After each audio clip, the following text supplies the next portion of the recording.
রাসূল যখন এমন সত্যবাদিতার পরিচয় দিলেন, সেই সত্যবাদিতা কাফেরদের কাছে কি ভালো লাগলো?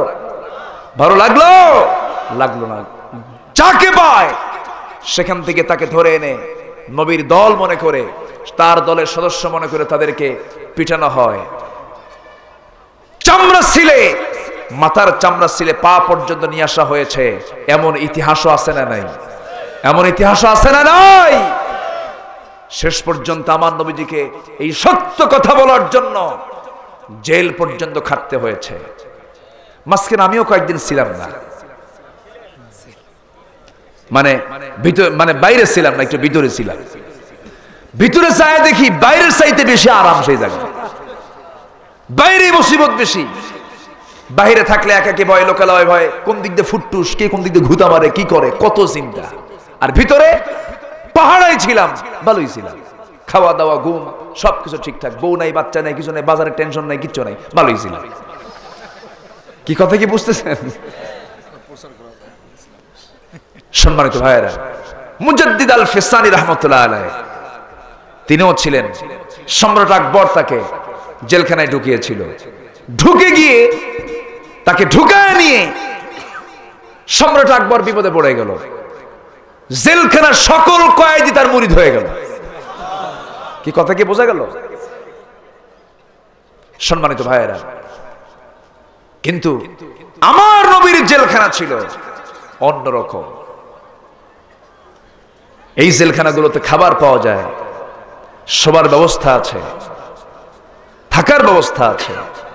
আমার নবীর জেলখানার কোনো ঘর ছিল না, উপরে ছাদও ছিল না, খোলা আকাশ, পাহাড়ের পাশে। 3.5 বছর রাসূলকে বয়কট করলো কাফের মুশরিকরা। 3.5 বছর কোন একটা রাত আমার নবীজি ঘুমাতে পারেননি, খেতে পারেননি। তার কলিজার টুকরা সর্বশেষ মেয়ে সন্তান ফাতিমা রাদিয়াল্লাহু তাআলা আনহা কম বয়সে আমার নবীর ইন্তেকালের 6 মাসের মাথায় তিনি মারা গেলেন। কেন? উনিও জেল খেটেছেন, এমন জেল, খাওয়া নাই, পেটের নাড়িগুলো শুকায়া অসুস্থ হয়ে। ফাতিমার চেহারা কখনো সুঠাম হয়নি, শুকনা শাকনা ছিলেন তিনি, রোগা হয়েছিলেন। শেষ পর্যন্ত তিনি বাঁচলেন না, অল্প বয়সে দুনিয়া থেকে বিদায় নিয়ে নিলেন। সাহাবায়ে কেরাম খাবারগুলো না পেয়ে, ক্ষুধার যন্ত্রণা সহ্য করতে না পেরে বাবলা গাছের দিকে দৌড় মেরেছেন। বাবলা গাছের ছালটা যখন টান মেরে পেরেছেন, টান মেরে ছালটা মুখের মধ্যে নিয়ে রস তারা চাবাবেন। ওই সময় দেখা গেল ওই রস চাবাতে গিয়া বাবলা গাছের কাঁটা যুক্ত ছাল যখন মুখে নিয়েছেন, কাটার সঙ্গে সঙ্গে ঠোঁটের মধ্যে ঢুকে গিয়ে রক্ত বের হওয়া শুরু হয়ে গেছে। খাওয়া বন্ধ হয়ে গেছে। পায়খানাগুলো ছাগলের পায়খানার মতো কটকটে হয়ে গেছে, কোষ্ঠকাঠিন্য হয়েছে। এত অত্যাচার, এত জুলুম, এত নির্যাতনের পরেও তারা সত্য কথা কখনো ছাড়েন নাই। জোরে কোন সুবহানাল্লাহ। জীবন পর্যন্ত দিয়ে দিয়েছেন সাহাবীরা। নবীর সামনে সাহাবে কেরামকে পেটানো হয়, নবীর সামনে মারা হয়। আমার বন্ধুগণ, ইয়াসার পরিবারের কথা কে না জানেন? আম্মার কাকে ধরা হলো? হযরত আম্মারকে ধরে বলা হলো, আম্মার তুই নাকি সোজা কথা বলা শিখেছিস, তুই নাকি বলেছিস লা ইলাহা ইল্লাল্লাহ। আম্মার সঙ্গে সঙ্গে বলেন, হ্যাঁ আমি এটাকে আড়াল করব কেমনে? কারণ আমার আড়াল করার কোনো সুযোগ নাই, কারণ আমি বলে নিয়েছি লা ইলাহা ইল্লাল্লাহ, আমি এটা ছাড়তে পারবো না।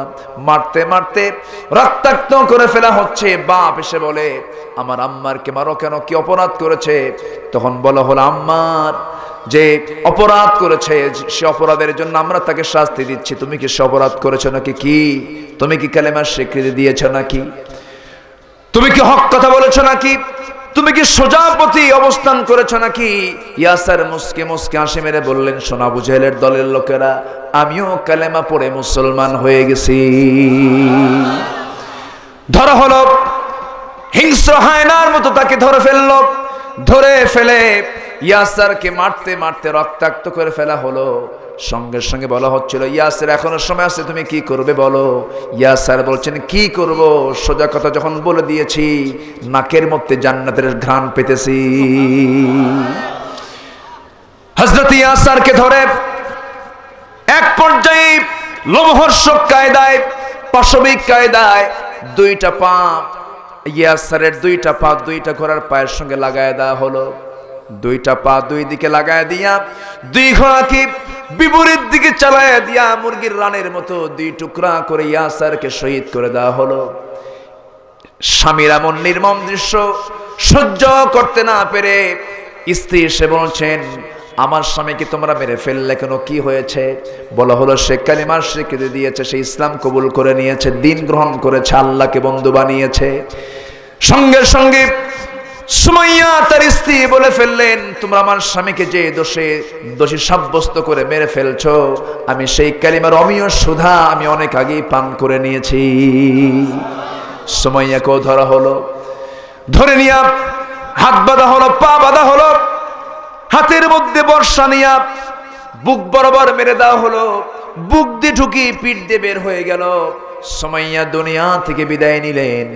বিদায় নিয়া আল্লাহর সামনে সাক্ষী হয়ে দাঁড়ালেন, আল্লাহ, জীবনের শেষ রক্তবিন্দু থাকা পর্যন্ত তোমার পথ থেকে, হক পথ থেকে, সত্য পথ থেকে, সত্য কথা থেকে এক চুল পরিমাণ নড়ি নাই। একটু জোরে কোন সুবহানাল্লাহ, আরো জোরে কোন সুবহানাল্লাহ। আমার ভাইরা, আমার নবীজির কিছুই করার ছিল না। ওই সময় তিনি এই দৃশ্যগুলো দেখছিলেন আর পাশে দিয়ে যাচ্ছিলেন আর বলছিলেন, সাবরান আলা ইয়াসির, সাবরান আলা ইয়াসির, ফাইন্না মাওইদাকুমুল জান্নাহ, তোমরা ধৈর্য ধরো, ধৈর্য ধরো, তোমাদের জন্য আল্লাহর জান্নাত অপেক্ষা করতেছে। জোরে কোন সুবহানাল্লাহ। আমার ভাইরা, আমার নবীজি পারেন নাই সেই সময়। কেন? মক্কায় রাসূল বাসিন্দা ছিলেন, কিন্তু তিনি ছিলেন একজন সাধারণ নাগরিক। কিন্তু সেই নগরের নগর পিতা ছিল আবু জাহেল। নগর পিতাকে আবু জাহেল, সিটি মেয়র ছিল আবু জাহেল, কিন্তু বিনা ভোটে। কি ভোটে? বিনা ভোটে। আমার বন্ধুগণ, আমানতের খেয়ানত করলে পরে তার খবর আছে না নাই? আজ থেকে না, খবর আছে না নাই? বোনের সম্পত্তি ভাই মেরে খায়, সিল মারে, আছে না নাই? কার সিল কারে মারো, কোন সিল কোথায় দিচ্ছ, এই নখ একদিন সাক্ষ্য দেবে। কার কাছে? আসতে বলবেন না, কার কাছে? বালা কাদিরিনা আলা আন নুসাউইয়া বানানা। আমি আল্লাহ রাব্বুল আলামিন সব নখকে আমি স্বতন্ত্র করে বানিয়েছি। এই নখের ফিঙ্গার প্রিন্ট দিয়ে গোটা পৃথিবীতে মানুষ চলে। এটা দিয়ে মানুষকে চিনতে পারে, এই লোকটা অমুক ফিঙ্গার প্রিন্টের মানুষ। যদি নখের সঙ্গে নখ মিলে যেত, কার দলিল কে করতো হিসাব থাকতো না, ঠিক কিনা? সবচেয়ে বড় চিহ্নিত করার জন্য এই ফিঙ্গার প্রিন্ট অত্যন্ত মজবুত। এই জন্য এই ফিঙ্গার প্রিন্টের খেয়ানত করা যাবে? আসতে বলবেন না, যাবে? এখন কি খেয়ানত হয়? আসতে কেমন না হয়? এগুলো করা যাবে না। আমরা কৌশল করব না, আমরা চলবো বাঁকা পথে না সোজা পথে? আসতে কেমন না, বাঁকা পথে না সোজা পথে? সোজা পথে। আমার ভাইরা, সাহাবায়ে কেরামকে মারা হচ্ছে। মারা হলো বেলালকে। বেলালকে ধরে এনে উমাইয়া বলছে, শুনলাম তুই নাকি কালেমা পড়েছিস। এবার বেলাল মুস্কি হাসি মেরে বলে, আমার মনিব উমাইয়া, আপনি আমাকে এমন করে প্রশ্ন করেন কেন? তুই নাকি কালেমা পড়েছিস? আপনি এমন করে না বলে বরঞ্চ আপনি আমাকে বলুন, তুই কালেমা পড়লি কেন? আমি তখন বলবো, এই জন্য আমি কালেমা পড়েছি। মানে শক্ত করে জবাব দিয়ে দিলেন। উমাইয়া বলছে, সোজা আঙ্গুলে ঘি উঠবে না, দেখে নিচ্ছি তোর কালেমার জোর কত। এই কথা বলি নির্যাতন শুরু হয়ে গেল, জুলুম শুরু হয়ে গেল। একটা করে আঘাত হানে তার গায়ে। আর বেলাল মুস্কি হাসি মেরে বলেন, তার মুখ থেকে একটা কথাই বের হয়ে যায়, সোজা কথা না বাঁকা কথা, লা ইলাহা ইল্লাল্লাহ, লা ইলাহা ইল্লাল্লাহ, সুবহানাল্লাহ আলহামদুলিল্লাহ, লা ইলাহা, আরো জোরে, লা ইলাহা, সুবহানাল্লাহ আলহামদুলিল্লাহ, আরো জোরে লা ইলাহা, আরো জোরে লা ইলাহা, লা ইলাহা ইল্লাল্লাহু মুহাম্মাদুর রাসূলুল্লাহ সাল্লাল্লাহু আলাইহি ওয়াসাল্লাম। বেলাল কি ভয় পেয়েছেন নাকি? বেলাল ভয় পান নাই। ওই আফ্রিকান কালো মানুষ, তাকে কেউ চিনত না, বাপ ও গোলাম, ছেলে ও গোলাম, কালো কুসকুসে একজন মানুষ। শুধু কালো না মহাকালো? বলেন কালো না মহাকালো? মহাকালো। এমন কালো মানুষ এখানে একজনও নাই। দেখতে সুন্দর মানুষ, মহাকালো মানুষ, ঘন কালো মানুষ, কিন্তু কোন আলো তিনি পেলেন? সব কালো দূর হয়ে গেল, আমার নবীর পাশে তিনি দাঁড়ালেন, আর সেই বেলালকে আমার রাসূল বানা দিলেন পৃথিবীর প্রথম মুয়াজ্জিন। জোরে কোন সুবহানাল্লাহ। বাঁকা কথা না সোজা কথা?